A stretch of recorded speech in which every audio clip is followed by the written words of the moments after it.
आज हम बात करेंगे प्रोडक्शन पॉसिबिलिटी कर्व यानी पीपीसी के बारे में। मान लीजिए आपके पास फिक्स रिसोर्सेज है, आप यानी कि आप रिसोर्सेज में कोई चेंज नहीं कर सकते हैं, और आपके पास जो गिवन रिसोर्सेज है, फिक्स रिसोर्सेज है, उसका आप फुली यूटिलाइजेशन कर रहे हैं, यानी अंडर यूटिलाइजेशन में काम नहीं हो रहा है, यानी 100% एफिशिएंसी के साथ यूज करते हैं और किसी भी तरह का टेक्नोलॉजिकल चेंज नहीं कर सकते। इस कंडीशन में यदि दो गुड्स के प्रोडक्शन कॉम्बिनेशन का कर्व आप बनाते हैं, या जो कर्व इस कंडीशन में दो गुड्स के प्रोडक्शंस का कर्व प्रोडक्शन कॉम्बिनेशन कर्व दिखाता है, उसे प्रोडक्शन पॉसिबिलिटी कर्व बोलते हैं। यानी कि so different combination of two goods which can be produce when, पहला रिसोर्सेज आर गिवन, यानी फिक्स रिसोर्सेज है, the given resources are fully and efficiently utilise, 100% आपको यूज करनी है और टेक्नोलॉजी रिमेन कांस्टेंट, यानी आप टेक्नोलॉजी में चेंज नहीं कर सकते हैं। ये तीनों कंडीशंस फुलफिलमेंट करने के बाद मान लो आपकी इकोनॉमी में अगर दो ही रिसोर्सेज है, तो उस दो रिसोर्सेज का जो कर्व प्रोडक्शंस की पॉसिबिलिटी यानी डिफरेंट कॉम्बिनेशन को शो करता है, वही प्रोडक्शन पॉसिबिलिटी कर्व होता है। मान लें किसी इकोनॉमी में केवल दो ही गुड्स का प्रोडक्शन हो रहा है, सपोज ये मानने की बात है, जरूरी नहीं है कि दो ही का होता होगा, बहुत सारे हमारी इकोनॉमी में बहुत सारे गुड्स हैं, लेकिन हम एक सेकंड के लिए मान लेते हैं कि दो ही, यानी आप मान लीजिए कि आपके पास एक व्हीट है और दूसरा क्लॉथ है, मान लीजिए कि दो गुड्स के प्रोडक्शंस आप कर रहे हैं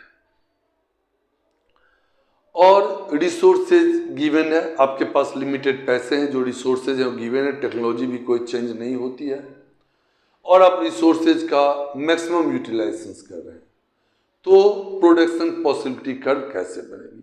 तो सबसे पहले प्रोडक्शन पॉसिबिलिटी कर्व का एक हम शेड्यूल तैयार करते हैं कि इस केस में हम शेड्यूल कैसे बनाएंगे। तो सबसे पहले शेड्यूल बनाने का एक टेक्निक आपको बताता हूँ, पहले मैं शेड्यूल बना लेता हूँ, उसके बाद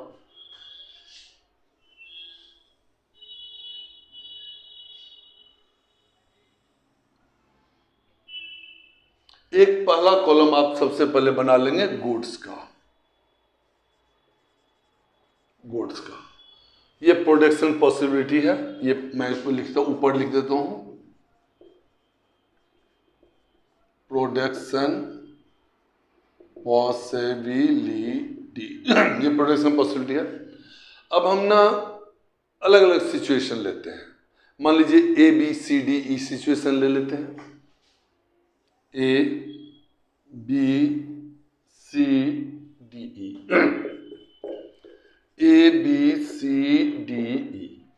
अब आपके पास दो गुड्स हमने लिए, क्योंकि आपके सिलेबस में मुझे दो गुड्स के ही प्रोडक्शन पॉसिबिलिटी कर्व तक डिस्कस करनी है। तो सबसे पहले हम लेते हैं व्हीट का, ये व्हीट्स जो मैं लिया है वो इन लैक्स टन में लिया है, मतलब इकोनॉमी में तो बहुत सारा व्हीट्स प्रोड्यूस होगा ना, तो इन लाख टन में हमने ये व्हीट्स लिया है। और क्लॉथ लेता हूँ तो वो भी हम पूरे बंडल लेते हैं, यानी कि बैलोन में, मतलब 1000 बैलोन के हिसाब से ले लीजिए, क्योंकि डाटा बहुत छोटा होगा तो अच्छा नहीं लगेगा, 1000 बैलोन में ले लेते हैं। और ये हो गया क्लॉथ का हमने 1000 बैलोन ले लिया। अब देखो, जब भी आपको प्रोडक्शन पॉसिबिलिटी, तो ये बात तो अब फिक्स हो गई कि आपके पास रिसोर्सेज गिवन है, फिक्स्ड है, टेक्नोलॉजिकल चेंज पॉसिबल नहीं है, तो उस केस में आप अगर एक गुड्स का प्रोडक्शन बढ़ाएंगे तो दूसरे के लिए रिसोर्सेज कम पड़ेगा, यानी दूसरे के लिए रिसोर्सेज कम होगा तो प्रोडक्शन कम होगा। सारा रिसोर्सेज अगर एक गुड्स में लगा देंगे तो वो मैक्सिमाइज पर उसकी प्रोडक्शन होगी और दूसरा गुड्स जीरो हो जाएगा।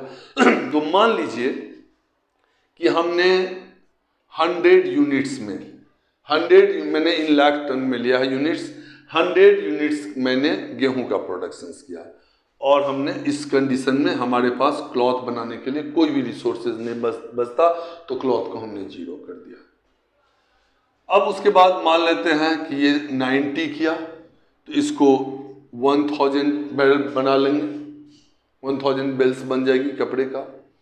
इसके बाद आपने 70 लेना है, 2 लेना है, उसके बाद आपको 40 लेना है, 3 लेना है, और ये 0 लेना है, 4 लेना है। अब आप मुझसे ये पूछ सकते हैं कि आपने ये लिया कैसे?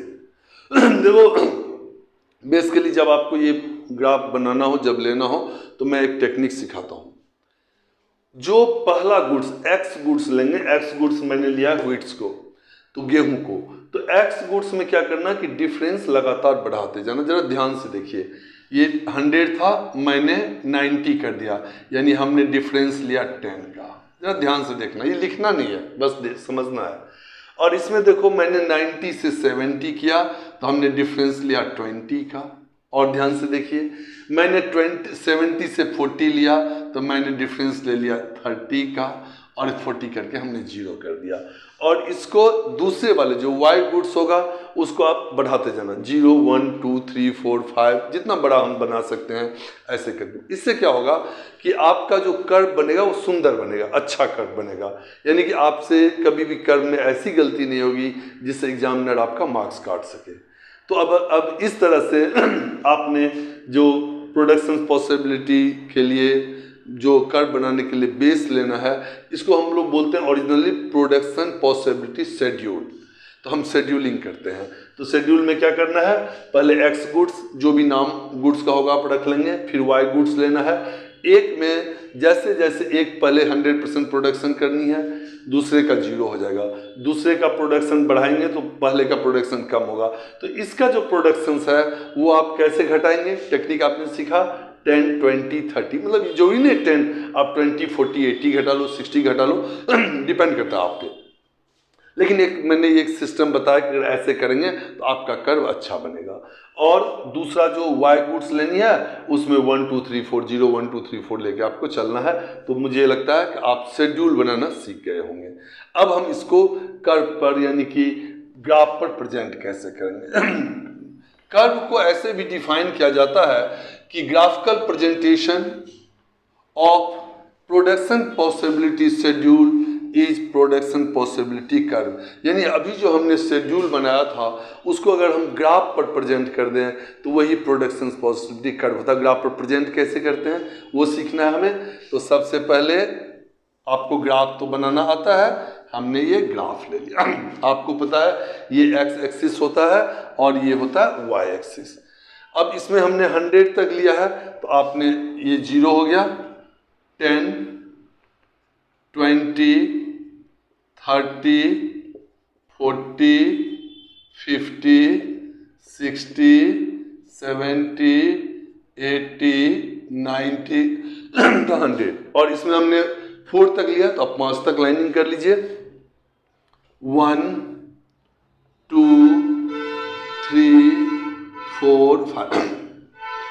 अगर आप ग्राफ पर करेंगे तो ये तो हमेशा इक्वल ही होगा। अगर बिना ग्राफ पेपर के आप कॉपी पे सीधे करेंगे, रूल पेपर पे या सीधे ब्लैंक पेपर पे, तो कोशिश करिएगा कि ये बराबर है। थोड़ा अंतर होने से कोई बहुत अंतर पड़ने वाला नहीं है ब्लैंक पेपर पे, लेकिन ग्राफ पे ये हमेशा आपको लाइनिंग दी हुई होती तो वहाँ दिक्कत होगी। तो अब हम शेड्यूल करते हैं। तो पहला में मैंने क्या लिया था, ए की प्रोडक्शन, मतलब मान लो ये है आपका व्हीट और ये है आपका क्लॉथ। तो अब अगर हमने पहले यानी व्हीट्स का प्रोडक्शन 100 रखा था तो ये 0 था, इसकी पॉइंट यहां बना लेना। दूसरे में हमने क्या किया था कि गेहूं का प्रोडक्शन डिक्रीज कर दिया था 90 और हमने क्लॉथ का प्रोडक्शन 1 कर लिया। ध्यान दो, ये 90 करेंगे, दिमाग लगा लेना ये यहाँ का कैसे आता है। एक ऐसे आप लाइनिंग कर देना। अगर आप लाइनिंग नहीं करें, ग्राफ पर लाइनिंग करी हुई होती है तो यहां पर सिर्फ डॉट बनाना है। उसके बाद हमने प्रोडक्शन के लिए क्या करा, 10 कम किया तो 20 कम किया होगा, यानी हम 70 लाए होंगे। तो 70 पे कितना पे आएगा 2, 70 पे आ गया 2। एक सेकंड थोड़ा सा और इसको आगे कर लेते हैं। 70 पे हमारा आ गया 2। देन आफ्टर हमने 40 लिया था, 40 पे 3, तो 40 पे हम लेके आएंगे, सॉरी ये थोड़ा सा लाइन सीधा बनाना, 40 पे हो गया 3 और उसके बाद 4 करने से हमारा इसका प्रोडक्शन हो गया था 0 यहाँ। अब इसको ना हम फ्री हैंड मिलाएंगे ऐसे करके, ये देखो आप ऐसे करके, ये हर एक को छूते हुए जाना चाहिए, ऐसे करके थोड़ा सा यहाँ सीधा और होना चाहिए। हम फ्री हैंड इसको मिला लेंगे तो ये हमारा हो गया प्रोडक्शन पॉसिबिलिटी कर्व। तो आपने प्रोडक्शन पॉसिबिलिटी कर्व देख लिया कैसे बनाना है, प्रोडक्शन पॉसिबिलिटी शेड्यूल देख लिया कि अब कैसे बनाना है। तो हम लोग शिफ्टिंग और रोटेशन की बात करते हैं कि हम किस तरह इसको शिफ्ट और रोटेट करते हैं। अब हम उसकी बातें करेंगे। तो शिफ्टिंग और रोटेशन,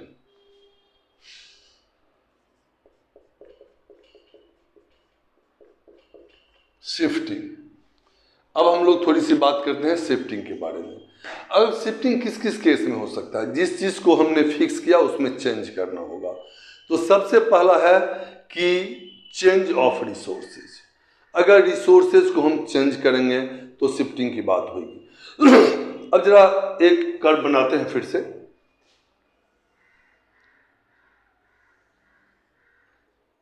मान लीजिए आपका ये कर्व एक्स और वाई दो गुड्स है और इसका ये कर्व आपके पास बना हुआ है।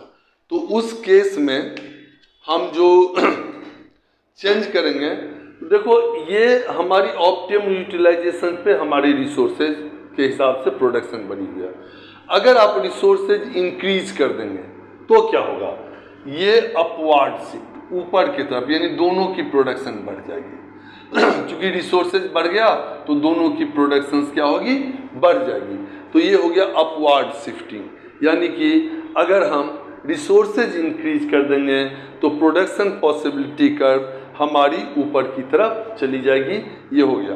अब अगर हम रिसोर्सेज को कम करते हैं, इसी ग्राफ में कर लेते हैं, तो हमारी क्या होगा, रिसोर्सेज कम होगा तो हमारी प्रोडक्शन डिक्लाइन कर जाएगी, यानी दोनों की प्रोडक्शन सेम रेशियो में हम कम कर देंगे।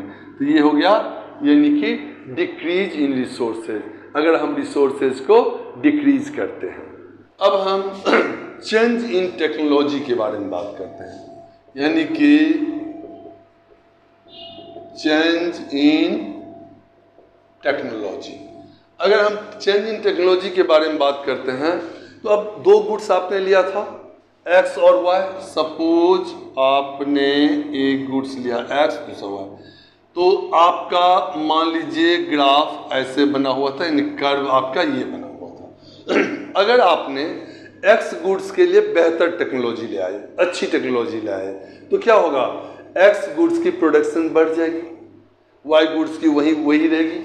तो हम क्या करेंगे कि यहाँ से इसको लेके आएंगे और इसको एक्स पर ऐसे आगे कर देंगे।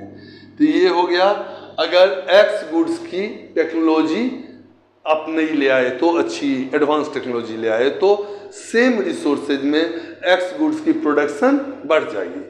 अगर वही हम वाई गुड की टेक्नोलॉजी ज़्यादा लाएंगे तो इसमें क्या होगा, तो पहले आपका